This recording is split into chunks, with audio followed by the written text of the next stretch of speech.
জনাইছো যে জুবিন গাৰ্গ আৰু নাই বুলি আমি খবৰ পাইছো।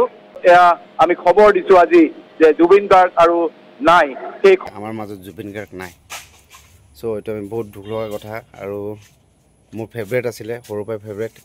তেখেতক মোৰ সপোন আছিলে যে তেখেতৰ লগত এদিন মই লগ কৰিম বুলি বা কথা পাতিম বুলি বহুত আশা আছিলে। আশাটো নহ'লোঁ আৰু তেখেতৰ মৃত্যু বৰ্ণ হৈ গ'ল বুলি বহুত দুখ লগা কথা। একদম থাকিব পৰা নাই বাৰু দুখত। আমাৰ মাজত সঁচাকৈ জুবিন গাৰ্গ নাই বুলি এনেকৈ বিশ্বাস লগা নাই যে মৰি গ'ল বুলি। তে চবেই প্ৰাৰ্থনা কৰক তেখেতৰ আত্মাটো শান্তিত থাকিবৰ কাৰণে। আৰু ভবাও নাই যে এনেকৈ হৈ গ'ল বুলি। বহুত মনত দুখ লাগিছে। তেখেতৰ গান আমি সৰুৰ পৰাই শুনি ডাঙৰ হৈছোঁ। বহুত আজি মনত আজি বেয়া লাগিছে।